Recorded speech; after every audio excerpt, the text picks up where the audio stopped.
నమస్తే అండి, మధు స్పీక్స్ ఛానల్కి స్వాగతం. పంచతంత్ర కథల్లో 5వ భాగమైనటువంటి అపరీక్షిత కారత్వంలోని కథలను మనం వింటూ ఉన్నాం. ఈరోజు మన కథ నడినెత్తిన చక్రం మోసినటువంటి ఒక లోబి కథ అన్నమాట.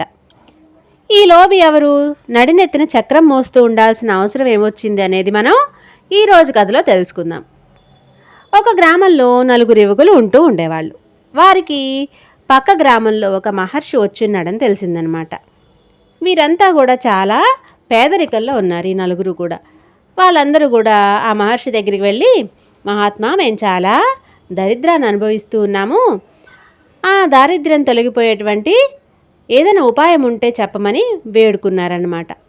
అయితే ఈ దయగలిగినటువంటి మహర్షి ఏం చేశాడు, వాళ్ళని చూస్తూనే, ఇవిగో ఈ తాయెత్తులు మీరు 4 కట్టుకోండి, ఒక్కొక్కటి తీసుకొని ఒక్కొక్కరు కట్టుకొని ఉత్తర దిశగా వెళ్తూ ఉండండి. అప్పుడు మీలో ఒకరి చేతి నుంచి ఒక తాయెత్తు జారి పడుతుంది. అక్కడ త్రవ్వగా మీకు కొంత నిధైతే దొరుకుతుంది. దాన్ని తీసుకుంటే మీకు అన్న వస్త్రాలకు ఎటువంటి లోటు కూడా ఉండదన్నమాట. అన్నానికి కానీ కట్టుకునే బట్టలకి కానీ మీకు ఎటువంటి లోటు లేకుండా జీవితం అంతా కూడా హాయిగా జరిగిపోతుంది. అది కూడా చాలదనుకుంటే మీరు ఇంకొంచెం ముందుకు వెళ్తే మరొకరి తాయెత్తు కింద పడిపోతుంది. ఆ పడిన చోటు తవ్వితే మీకు రత్నాలు వజ్రాలు దొరుకుతాయి అని వాళ్ళని ఆశీర్వదించి పంపించేశాడు.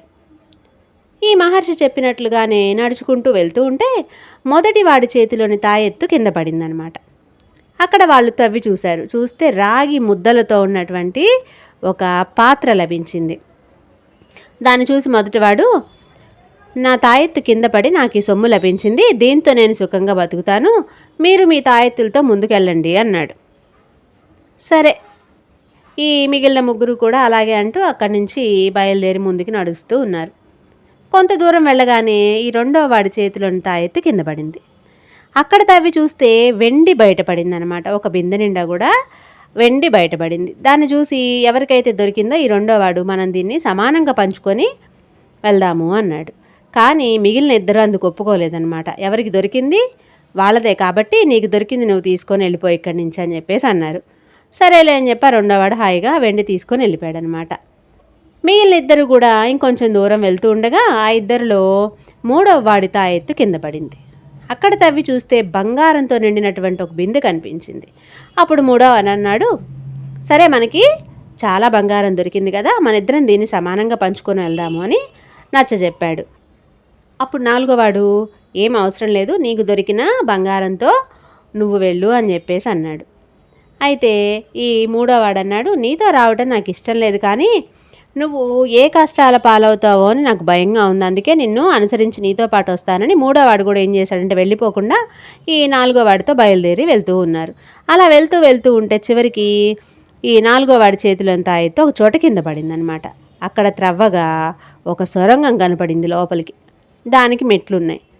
దానిలోంచి నడుస్తూ ఈ 4వ వాడు వెళ్ళిపోయాడు అనమాట లోపలికి వెళ్ళగానే ఒక వ్యక్తి నెత్తిన చక్రం మోస్తూ అతి దీనంగా కనిపించాడు. 4వ వాడు ఇతని దగ్గరికి వెళ్ళి ఏదో అడగబోయే లోపే తన నెత్తిపైన ఉన్నటువంటి చక్రాన్ని తీసి వీడి నెత్తి మీద పెట్టి, అబ్బా, సుదీర్ఘకాలంగా నేను ఈ బాధను భరిస్తూ ఉన్నాను, ఇన్నాళ్ళకి నాకు మోక్షం కలిగింది అని చెప్పి అతని నెత్తిన చక్రాన్ని పెట్టి పక్కకు వచ్చేసాడనమాట. చక్రాన్ని ఎత్తిన మోస్తున్నటువంటి 4వ వాడు ఆ బాధను భరించలేక, ఇలా ఎందుకు చేశావు నువ్వు అని అడిగాడు కోపంగా. ఏం చెప్పను, నేను కూడా నీలాగే చాలా దురాశతో ఇక్కడికి చేరుకున్నాను. ఈ గుహ కుబేరుడిది. అటు చూడు, వజ్రాలు మాణిక్యాలు ఎన్నున్నా కూడా మనం అవి తీసుకోలేము, అన్నీ ఉన్నా అందుకోలేని దురదృష్టవంతుడే ఈ చక్రం మోస్తూ నిలబడతాడు. ఎన్ని యుగాలైనా కూడా ఇలా చక్రాన్ని మోస్తూ ఈ బాధను అనుభవిస్తూనే ఉంటాడు. నాకంటే ముందు ఇక్కడున్నవాడు దీన్ని నా తలకు అంటగట్టి వెళ్ళాడు, ఇప్పుడు నేను నీ తలకు అంటగట్టాను, ఇక నీ దగ్గరికి ఎవరు వస్తారో ఆ లోబికి దీన్ని అంటగట్టు అంటే అక్కడి నుంచి హాయిగా వెళ్ళిపోయాడు ఆ వ్యక్తి. ఎప్పుడైతే బయటికి వస్తున్నాడో కొత్త వ్యక్తి, అతను చూసి 3వ వాడు బయటే నుంచుని ఉన్నాడు కదా, అతను అడిగాడు అనమాట. అతను జరిగిందంతా కూడా చెప్పాడు. చెప్తే చాలా బాధపడ్డాడు. చెప్పింది వినకుండా, దొరికిన దాంతో సంతోషపడకుండా ఇంకా ఏదో దొరుకుతుందని దురాశకు పోవడం వలన, ఆలోచించకుండా చేసినటువంటి పని వలన అతనికి ఆ దుస్థితి పట్టిందనమాట. అయితే ఈ 3వ వాడు లోపలికి వెళ్ళి నుంచున్నాడు. అతని దుస్థితిని కాసేపు చూశాడు, కానీ అది తప్పేటట్టు లేదు. ఈ నాలుగో వాడు కూడా నువ్వు నా కోసం ఎదురు చూస్తూ ఎన్నాళ్ళని ఇక్కడ ఉంటావు, నాకు ఈ శిక్ష తగినదేలే అని చెప్పేసి అనుకొని అతన్ని మూడో వాడిని వెళ్ళిపోమ్మన్నాడు అనమాట. ఈయన చేసేదేం లేక ఈయన దారినైనా వెళ్ళిపోయాడనమాట. అది ఈ కథ సారాంశం ఏంటి? ఎప్పుడూ కూడా ముందుగా ఏం జరగబోతుందో మనం అత్యాశకి ఎప్పుడూ కూడా వెళ్ళకూడదు. ముందు ఇంకా ఏదో ఉందనే తపనతో అత్యాశతో వెళ్ళకూడదు. దొరికిన దాంతో తృప్తిగా ఉండాలని ఈ కథ యొక్క నీతి.